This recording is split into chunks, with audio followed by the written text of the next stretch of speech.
विपक्ष की ओर से चुनाव को लेकर जो सवाल उठाए जा रहे थे लगातार, उस पर उत्तर प्रदेश के मुख्यमंत्री योगी आदित्यनाथ का ये लंबा चौड़ा इंटरव्यू खुलकर उन्होंने इस बारे में जिक्र किया और साथ ही कहा है कि दरअसल निष्पक्ष तरीके से चुनाव कराए गए हैं और जिस तरह के नतीजे आज आए हैं बिल्कुल वैसे ही नतीजे 2022 के विधानसभा चुनाव में और 2024 के लोकसभा चुनाव में भी देखने को मिलेंगे। इस सबके बीच उत्तर प्रदेश में सियासी हलचल तेज है।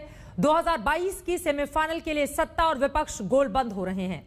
बीजेपी के सामने 2017 के नतीजों को दोहराने की चुनौती है, वहीं विपक्ष सत्ता में वापसी की तैयारी में है। आज यूपी में जिला पंचायत अध्यक्ष के चुनावी नतीजे आए। बीजेपी को 75 में से 67 सीटों पर जीत हासिल हुई है, जबकि समाजवादी पार्टी को 5 सीटें मिली हैं। एटा, संत कबीरनगर, आजमगढ़, बलिया, बागपत, जौनपुर और प्रतापगढ़ को छोड़कर सभी जिलों में बीजेपी के उम्मीदवारों को जीत हासिल हुई है। अब बीजेपी इस कामयाबी को 2 महीने पहले पंचायत सदस्यों के चुनाव में हार का जवाब मांग रही है। इस जीत के क्या मायने हैं और क्या ये विधानसभा चुनाव में अपना असर छोड़ पाएंगे, इस रिपोर्ट में देखिए।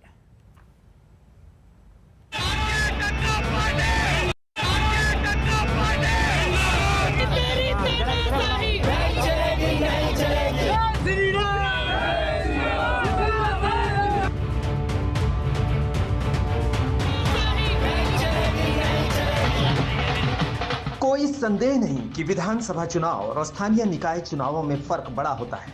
मुद्दे अलग, उम्मीदवारों की मनोदशा अलग, राजनीतिक मायने अलग। लेकिन जब बात विधानसभा चुनाव से ठीक पहले पंचायत चुनाव की हो तो इसे मतदाताओं के मूड और कार्यकर्ताओं के मनोबल की थाह लेने वाला समझा जाता है। कोरोना की दूसरी लहर के बीच पंचायत चुनाव में बीजेपी को नुकसान हुआ। जमीन पर समाजवादी पार्टी ने बीजेपी को मात दी, लेकिन 2 महीनों में गणित और समीकरण बदले। जमीन में भले ही समाजवादी पार्टी ने बढ़त बना ली थी, लेकिन पंचायत अध्यक्ष के बंद कमरों वाली अप्रत्यक्ष वोटिंग में बीजेपी ने बाजी मारी। 75 में से 22 जिला पंचायत अध्यक्ष प्रदेश में निर्विरोध चुने जा चुके हैं, जिनमें से 21 बीजेपी के हैं।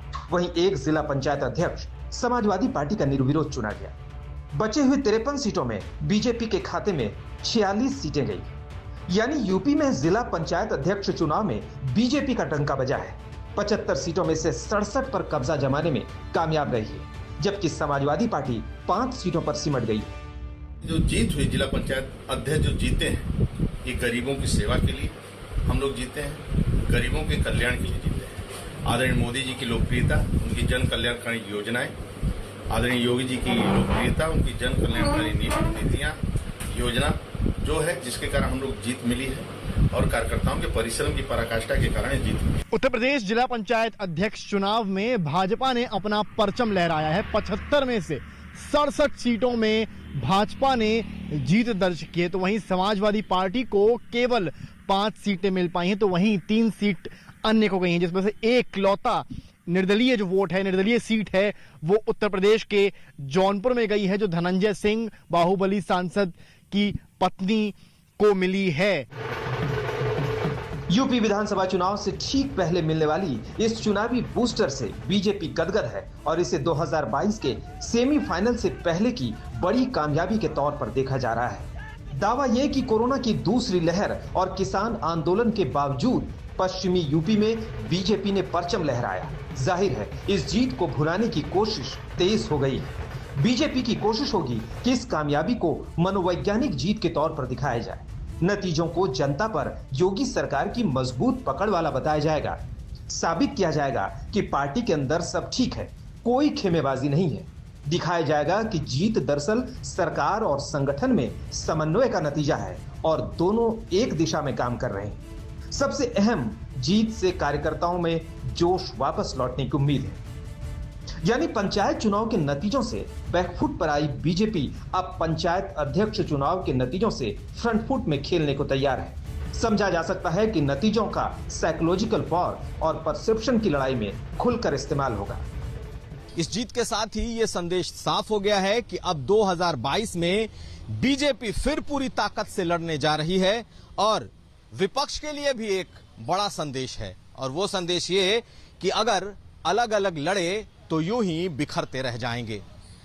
साफ है कि बीजेपी सबको तोड़ देना चाहती है और अगर आज के चुनाव को अगर कोई मिसाल, कोई बानगी माने तो ये साफ है कि जिला पंचायत अध्यक्ष का चुनाव तो महज वानगी भर है, अगर लड़ना है तो एक होना ही होगा।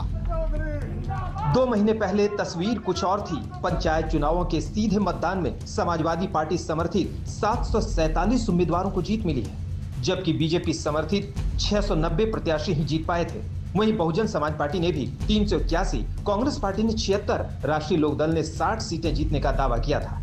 अयोध्या, वाराणसी और मथुरा में भी बीजेपी की हार हुई थी, लेकिन 2 महीने बाद हुए पंचायत अध्यक्ष चुनाव में तस्वीर बदल गई है।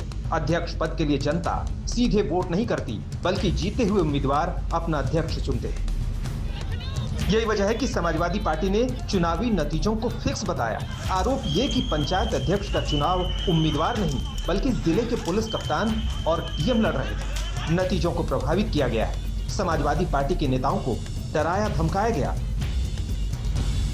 आप जानते हैं पहले जो निर्विरोध हुए उसमें भी लोगों को बंधक बनाकर डीएम एसपीओ के माध्यम से उनके मूल अधिकार जो चुनाव लड़ने का है, लोकतंत्र में हिस्सा लेने का है, उसका हनन करके भारतीय जनता पार्टी ने बहुमत बनाया था। कल हमने चुनाव आयोग को भी बताया था, तमाम बहुमत समाजवादी पार्टी के लोगों का है, लेकिन पुलिस प्रशासन से लेकर पूरी भारतीय जनता पार्टी इसमें लगी है कि लोगों को मतदान का न करने दिया जाए, उनको रोका जाए, उनको एब्डक्ट कर लिया जाए, कुछ लोगों को और दूसरे कारणों से रोक लिया जाए। लोग हाईकोर्ट भी गए थे फिरोजाबाद के मामले में, रात में हाईकोर्ट ने कल आदेश दिया है, कल चुनाव आयोग ने निर्देश दिए हैं, लेकिन ये सरकार कानून व्यवस्था को न सुधारती है, न इसमें विश्वास रखती है, न कानून को मानती है। समाजवादी पार्टी ने सीधे तौर पर आरोप लगाया है कि उत्तर प्रदेश में जिला पंचायत अध्यक्ष की कुर्सी हथियाने के लिए बीजेपी सत्ता का दुरुपयोग कर रही है।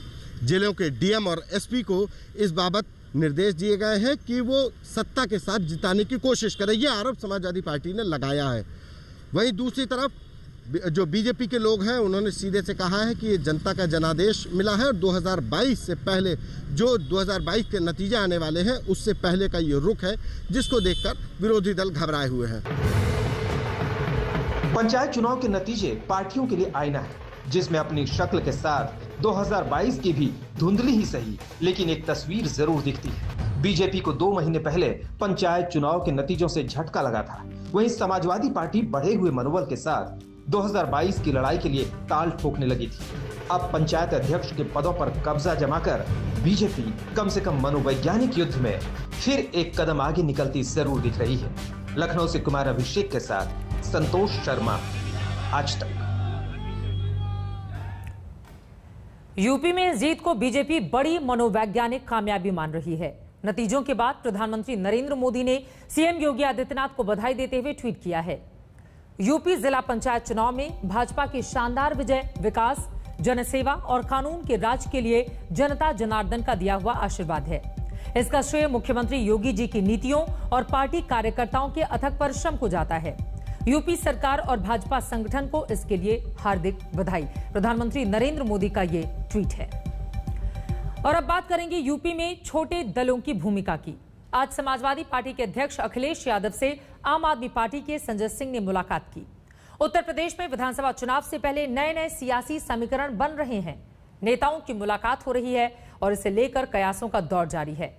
यूं तो इस मुलाकात को औपचारिक बताया जा रहा है, लेकिन चुनाव से पहले इसके सियासी मायने भी निकाले जा रहे हैं। उधर ओवैसी भी यूपी में बिहार वाले कामयाबी दोहराने की कोशिशों में लगे हुए हैं। ये एक शिष्टाचार की मुलाकात है, इसके और कोई मायने नहीं।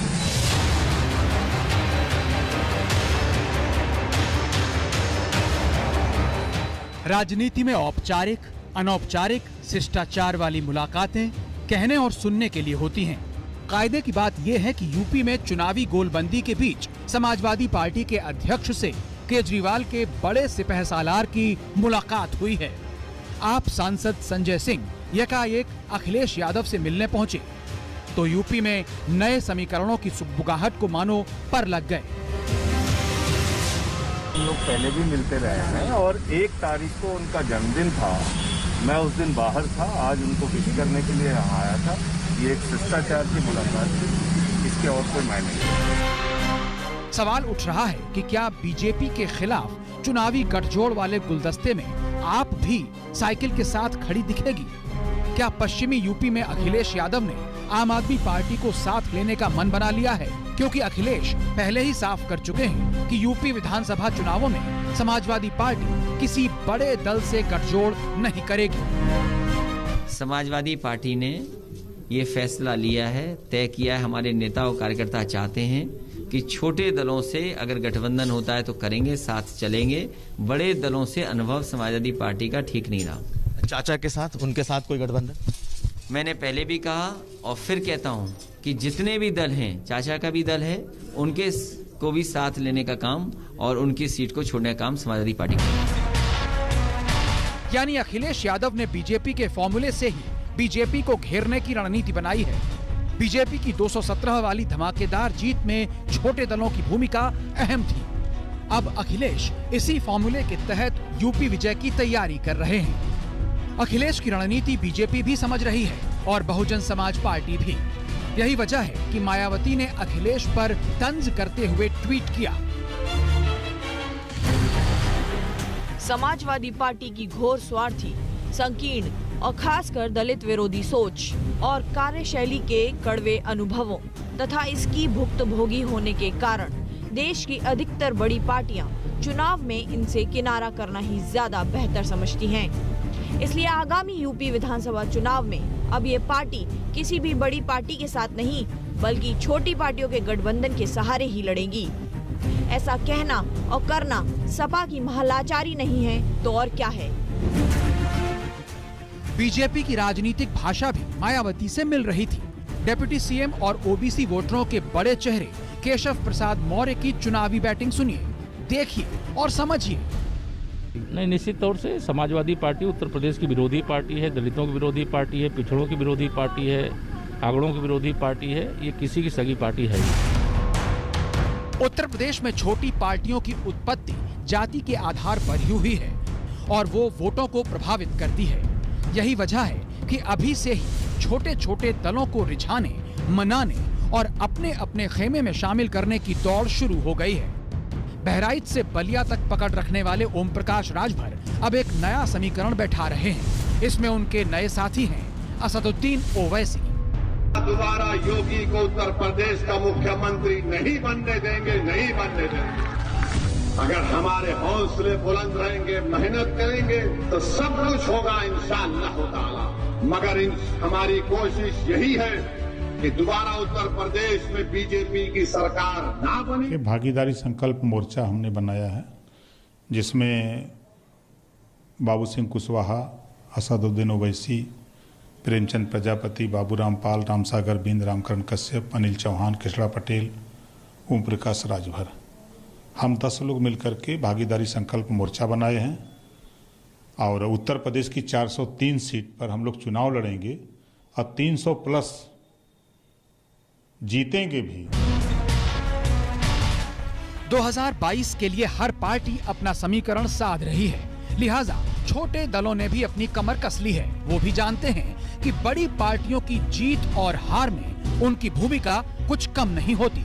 यही वजह है कि चुनाव नजदीक आते ही इनकी अहमियत और राजनीतिक कद अचानक बढ़ जाता है। तो इसी नाते हर मुलाकात के अपने मायने हैं और ये सियासी हलचल 100% चुनावी भी होने का इशारा करती है। लखनऊ से समर्थ श्रीवास्तव के साथ आज तक ब्यूरो। अगले साल फरवरी मार्च के महीने में यूपी में होने हैं विधानसभा के चुनाव। देखते जाइए वक्त गुजरने के साथ ही साथ कौन सा दल किसका साथी बनता जाता है। इसी के साथ खबरदार में एक छोटे से ब्रेक के लिए हम रुकेंगे, लेकिन जब वापस लौटेंगे तो उत्तराखंड को मिल गया है नया मुख्यमंत्री। पूरी खबर आप तक पहुंचाएंगे इस ब्रेक के बाद। आप रहिए खबरदार और देखते रहिए आज तक।